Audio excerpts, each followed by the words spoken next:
سچا عابد اور سچا عامل وہ ہے جو تیغِ جوہد سے تمام مرادوں کا سر کاٹ ڈالے اور اس کی تمام شہوات و تمنا صحبت حق میں فنا ہو جائیں، اور جو اللہ تعالیٰ کا دوست ہو وہی اس کا بھی دوست ہو، اور جو اللہ تعالیٰ کی آرزو ہو وہی اس کی آرزو ہو۔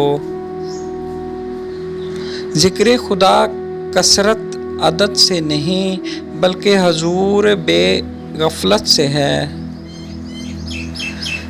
اگر تم اپنی عبادت اور ثواب کا کل انتظار کرو تو وہ عبادت اور خدمت نہیں، کیونکہ سچے کام کا اجر حال ہی میں حاصل ہے۔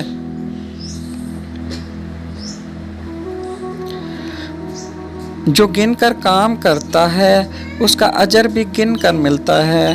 ایک لمحہ کے واسطے اللہ تعالیٰ کا ہو رہنا خلائق زمین و آسمان کے اعمال سے بہتر ہے۔ خطرات نفس کو دور کرنے والی عبادت سے بڑھ کر کوئی چیز نہیں۔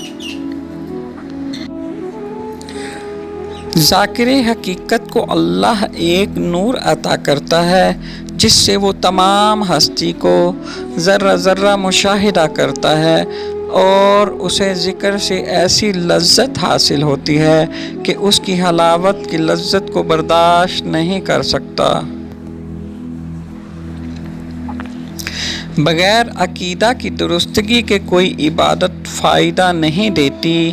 کوشش کرتے رہو آدھی رات کو 4 یا 2 رکعت، اور اگر وضو نہ کر سکو تو صرف کلمہ ہی پڑھ لو۔ بہت سے ایسے گناہ ہیں جن کی وجہ سے بندہ اللہ تعالیٰ کے نزدیک ہو جاتا ہے، اور بہت سی ایسی عبادات ہیں جن کی وجہ سے بندہ اللہ تعالیٰ سے دور ہو جاتا ہے، کیونکہ متی مغرور گنہگار ہوتا ہے، گنہگار خادم مطیع ہوتا ہے۔ مسلسل عبادت سے مقام کشف و مشاہدہ ملتا ہے۔ غافل امرا، کاہل فقیر اور جاہل درویشوں کی صحبت سے پرہیز کرنا عبادت ہے۔ اللہ تعالیٰ کے نزدیک اس سے زیادہ کوئی عبادت نہیں کہ تو کسی مسلمان بھائی کا دل خوش کرے۔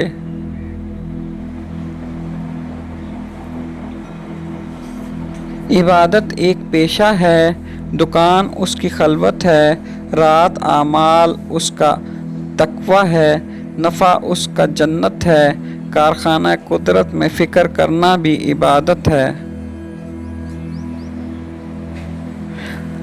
خدا تعالیٰ کی عبادت میں سستی عام لوگوں سے بد ہے، لیکن عالموں اور طالب علموں سے بدتر ہے۔ اے انسان، اگر تو معبود حقیقی کی عبادت نہیں کرنا چاہتا تو اس کی بنائی ہوئی چیزوں کو بھی استعمال نہ کر۔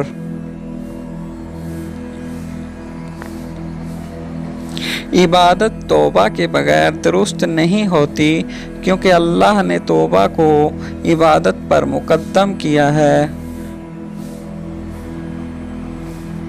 عبادت عادت ترک کرنے کا نام ہے، نہ کہ عادت بنا لینے کا۔ خاموشی بھی عبادت ہے۔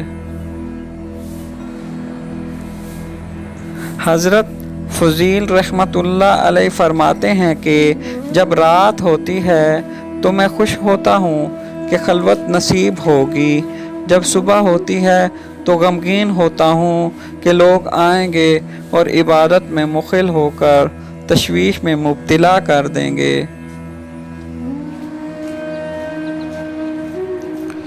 عبادت میں تعدد سے بچو اور میانہ روی اور مدامت کو لازم پکڑو۔